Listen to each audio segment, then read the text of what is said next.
시사 매거진 제주, 금요일과 토요일 이 시간은 교계 현안들을 다루고 있습니다. 자, 매주 금요일 시간은 기후위기, 여러 환경 문제들을 기독교적인 가치관으로 바라보고 또 실천 가능한 노력들을 얘기해보는 지구 돌봄 프로젝트 코너로 함께하는데요.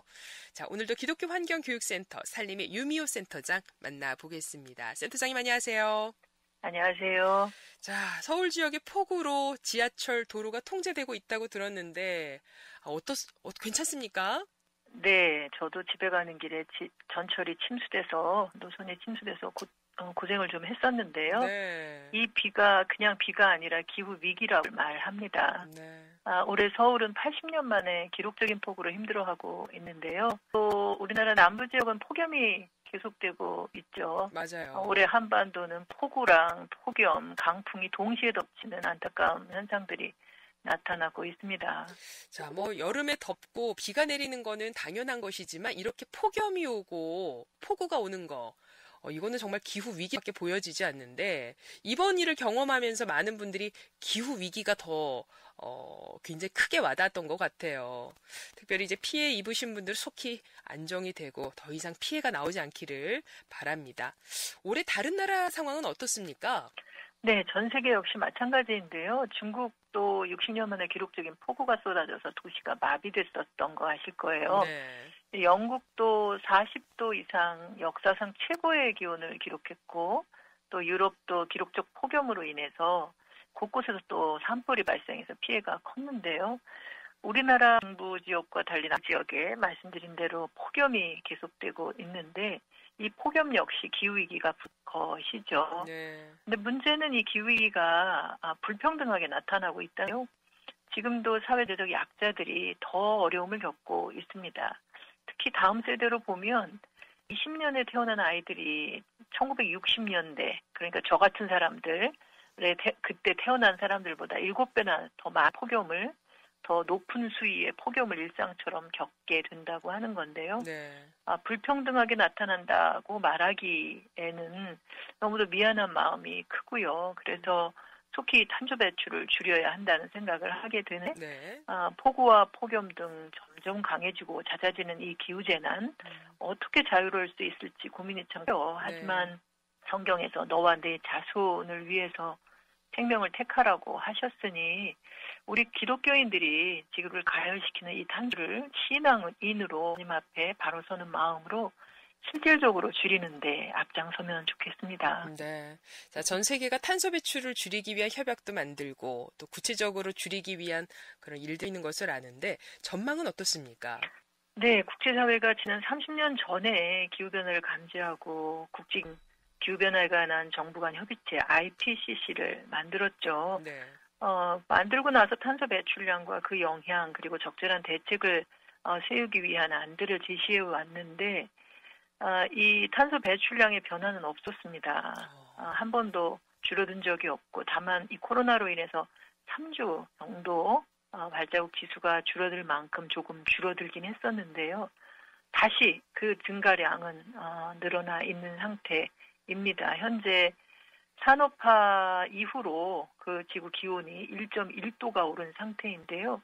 전 세계가 1.5도까지 오르는 것을 막아야 한다고 지구 회복력이 그래야 유지된다고 하니 이제 0.4도가 남은 건데 0.4도 이상 오르지 않도록 지켜내야 하는데 문제는 할 수 있을까 걱정이 많다는 것입니다. 만약에 지금처럼 탄소를 계속 배출한다면 문제가 심각하다고 하는 것을 국제환경운동단체인 기후위기 시계라고 하는 것이 이렇게 표현하는데요. 네. 지구온도는 앞으로 6년 230일 후에 1.5도까지 상승한다라고 말을 합니다. 그러니까 달리 말하면 우리에게 무언가 할 수 있는 기회의 시간이 이제 6년 230일, 시간이 얼마 남지 않았다라고 하는 말이 되겠죠. 그렇네요. 정말 심각합니다. 지금 우리가 겪고 있는 위기도 30년간 계속 늘리기만 했다는 것이 이 부분은 신앙인들이 좀 주목해 봐야 하지 않을까 싶어요. 네, 맞습니다. 저도 그렇다고 보는데요. 무언가 잘못된 걸 알았다면 인정하고 바로 돌아서야 하는 것이 맞죠. 그게 우리의 회개이고 주님께서 그것을 가장 바라고 계신 거라고 생각합니다. 네. 진정한 회심이 일어나야만 이 기후위기를 극복할 수 있다고 생각하는데 문제는 이게 가장 어려운 부분인 것 같아요. 어렵다 하더라도 이 기후위기 상황 속에서 그리고 하나님이 사랑하라고 하신 이웃 그들이 놓인 상황을 본다면 신앙적으로 결단해야 할 부분이라고 생각합니다. 생태적으로 기후위기를 초래한 우리의 죄를 인정하고 이제는 과학자들이 99% 이상이 인간의 책임이다라고 이야기하는 때거든요. 네. 20년 전부터 이미 66%가 우리의 책임이라 얘기했고 2007년부터는 90% 이상의 인간의 책임이라고 얘기했던 것을 안다면 알아야만 하고요. 네. 그렇다면 인정하고 용서를 구하고 돌아서는 것이 가장 시급하다고 생각합니다. 그래요. 우리 믿는 이들이 그 일에 우선할 수 저희 기독교 환경교육센터 살림이 올해 탄소중립 기후교회 캠페인을 진행하고 있는데요. 네.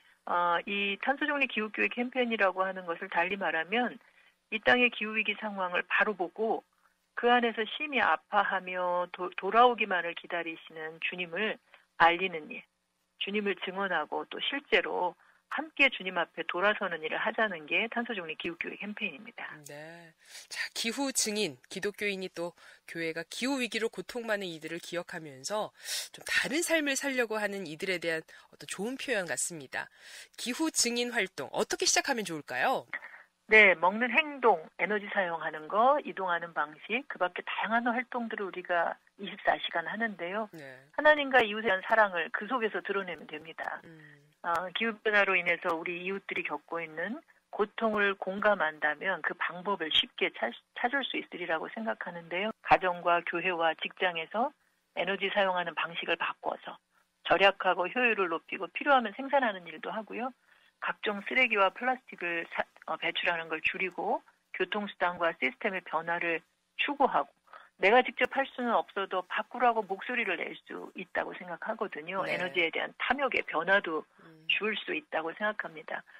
저희 살림에서 올해 탄소정리 기후교회 캠페인 하는 것, 그게 기후증인 공동체를 세우는 게 우선이어야 한다고 생각하는데요. 네. 그 공동체를 세우고 실천하는 것, 7가지 방법으로 도전하는 것을 소책자와 영상과 포스터를 제공해서 실천을 돕고 있습니다. 네, 자, 그 소책자를 우리 제주 지역에 있는 교회들도 좀 많이 봤으면 좋겠다 싶은데, 자, 방송을 통해 어떻게 이 탄소 중립 기후 교회를 세울 수 있는지 조금 더 자세하게 설명해 주셔도 좋겠어요. 네, 8월 말에 제주를 내려가는데요. 혹시 미리 연락이 닿은 분 계시다면 네, 전달을 드릴 수 있겠습니다. 드릴 수 있고요. 네, 좋습니다. 네, 우선은 교회 안에 지금 우리가 겪고 있는 기후위기를 두렵지만 눈 감지 않고 네, 불안 주저앉지 않고 함께 손잡고 마주하면서 말하는 그리고 행동으로 보여주는 기후 증인 공동체를 세우는 것이 우선입니다. 이 공동체를 세우는 거는 크게 상관없습니다. 수가 많을 필요도 없고요. 그저 주님이 우리에게 생명을 주셨다고 하는 것 감사하고 그 생명을 풍성히 살라고 하신 예수님의 말씀을 전하면 되는 거라고 생각합니다. 누구나 할 수 있는 일인데 네. 혼자보다는 손맞잡고 둘, 셋이 할 수 있는데요. 그 증언은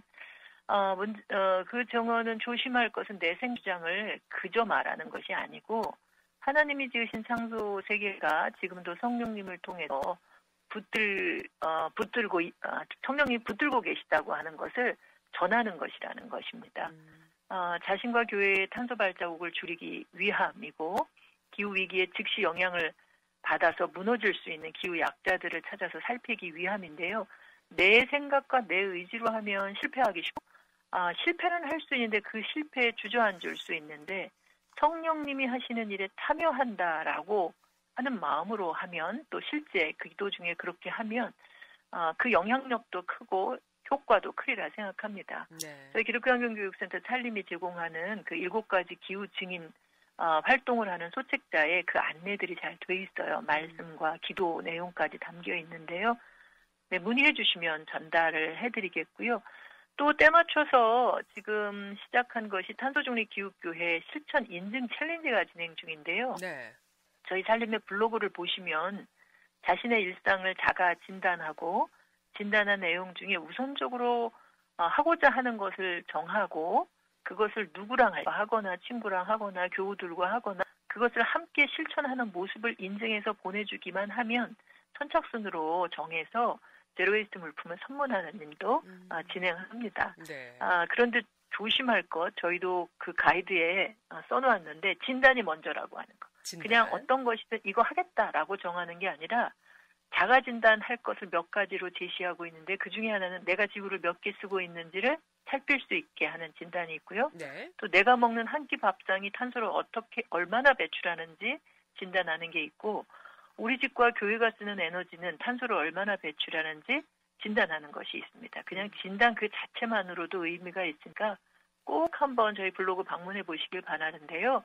포털 사이트 다음에서 블로그 에코클라이스 찾거나, 그러니까 ECOCHST, 그러니까 생태적 예수라고 하는 단어를 찾거나, 네. 그냥 교육센터 살림을 입력하시면 검색이 됩니다. 네. 자, 기독교 환경교육센터 살림을 포털 사이트에 입력하시면 쉽게 찾을 수 있으시니까 여러분들이 집과 또 교회에서 쓰는 거 한번 한번 진단을 해보시고 또 함께 이 일에 동참해 보시면 좋겠다라는 생각이 들고요. 저도 바로 들어가 보도록 하겠습니다. 네, 감사합니다. 그러니까 정말 나 혼자가 아니라 누군가와 같이 기후 증인의 활동을 이어가라는 아주 의미 있는 말씀이신데 마지막으로 한 말씀 전해주시죠.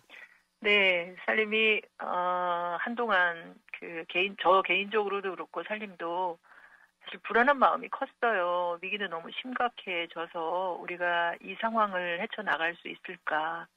주님께서는 기후위기의 큰 풍랑 가운데 우리로 걸어오라 하시는데 그 위를 걸을 수 있나 하는 생각이 많이 주저해서요. 네. 믿고 걸으면 그 위를 걷지 않습니까? 충분히 우리가 한 의지에서 주님만 바라본다면 가능하다고 생각하고요. 또 하나는 주님이 세상에 오셨을 때에 제자들과 더불어서 온 마을을 두루 돌아다니셨거든요. 하늘나라가 양에 가까이 왔다고 하는 말씀, 그 복음을 전하기도 했지만 여러 다른 치료한 이야기들도 가르치고 병든 이도 고치고 약한 곳을 치유하셨는데요. 이 방송을 듣고 계신 분들 모두가 이 땅에서 기후위기로 심히 고통받고 신음하는 이들, 사람이 아니라 심많은 피조물들까지도 불쌍히 여기는 마음을 먼저 가졌으면 좋겠고요. 그 마음으로, 사랑으로 이 기후위기를 헤쳐 넘어가는 그런 일들을 주님처럼 재현해내는, 주님과 더불어 재현해내는 일을 할 수 있었으면 좋겠다 생각합니다. 함께 네. 기도했으면 합니다. 그래요. 자, 이 일에 우리가 함께 하겠습니다. 자, 지구돌봄 프로젝트 오늘은 여기까지 말씀 듣고요. 다음 주에도 뵙도록 하겠습니다. 고맙습니다. 네, 감사합니다. 네, 지금까지 기독교 환경교육센터 살림의 유미호 센터장이었습니다.